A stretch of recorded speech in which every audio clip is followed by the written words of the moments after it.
नमस्कार, आप देख रहे हैं नेशनल सोनभद्र टाइम्स, सच्ची खबरों के साथ पूर्वांचल का number 1 news network. Showed association for social welfare की अध्यक्ष रीना सिंह को मिली जान से मारने की धमकी। तहसील संवाददाता सुमित सिंह की रिपोर्ट। अनपरा सोनभद्र। आज से तकरीबन 2 साल पहले अजय मिश्रा और मोना पटेल के केस में अभी तक कुछ कार्यवाही नहीं हुई थी, तो इसकी जानकारी जैसे ही मिली केस को रीना सिंह हैंडल कर रही थी। इस पर उनका आरोप है कि इस केस से जुड़े पंकज मिश्र, मोना पटेल तथा और भी लोग जो शामिल हुए हो इनके घर पे 20 से 25 की संख्या में आकर धमकी दे रहे थे कि ये केस छोड़ दो वरना गायब करवा देंगे तुमको। रीना सिंह का कहना है कि 2 जून 2020 को अनपरा पुलिस ने हद कर दिया।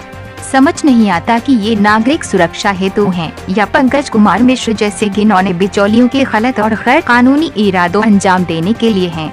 अपराह्न करीब 10 से 11 या 11:30 के मध्य 2 पुलिस वाले श्री मनोज मिश्र के घर पर गश्त लगाते रहे। फिर 3 पुलिसकर्मी ड्राइवर समेत गाड़ी नो प्रथम 640398 से आए। जबरन उनके घर में बिना वारंट के घुसे। कोई महिला पुलिस नहीं थी। घर पर बच्चे और 16 से 17 वर्षीय महेश मिश्र की बेटियां थीं, सुबी मिश्र और प्रिया। जबरन बिना किसी वारंट के और बिना धारा 100 कौमी आपराधिक प्रक्रिया संहिता के अनुपालन में उठाकर अपने कस्टडी में ले लिया। ये औरत जो है सो है। D K. Basu v state of Bengal और राष्ट्रीय मानवाधिकार आयोग के मानकों और सुप्रीम कोर्ट द्वारा कस्टडी के मानकों का सीधा उल्लंघन है। पर इस 10 महिलाओं और बच्चों को गाली गलौज की गई और रास्ते में महेश मिश्रा को गाली, उनके बेटियों की हर तरह से जिंदगी बर्बाद करने की और उनको मारने की धमकी दी गई और बाद में के अस्पताल में पटक दिया गया।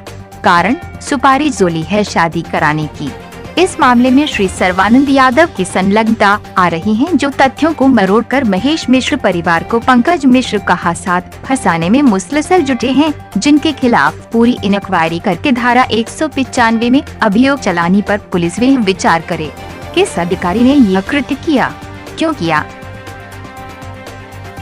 2 साल पुराना अजय मिश्रा के परिवार को बुरी तरह से फंसाया गया है। अजय मिश्रा और उसका परिवार दिन रात पुलिस के थाने के चक्कर लगा रहा है, उसमें कोई मदद नहीं मिल रही थी। उनको मेरे बारे में पता चला, वो मेरे पास आए। मैंने इसमें लिखा पढ़ी की।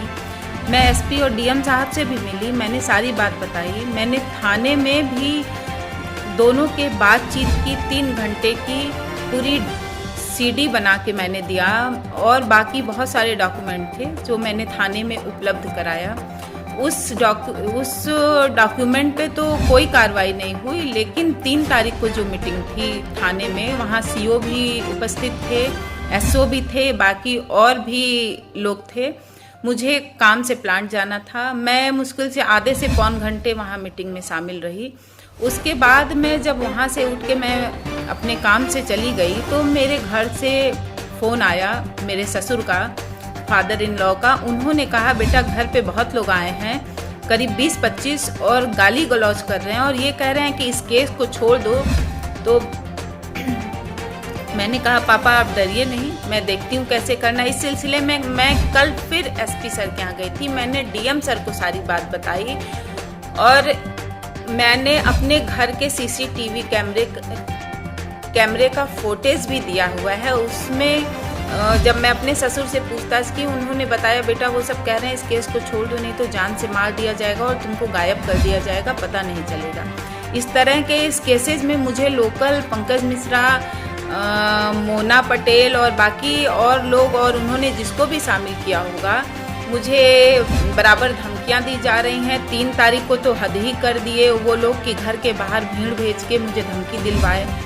इसलिए मैं ये पुलिस और प्रशासन से अनुरोध करती हूँ कि मेरे परिवार और मेरी जान की सुरक्षा करने की कृपा करें। मुझे लोकल थाने अनपरा से कोई सहयोग नहीं किया जा रहा है।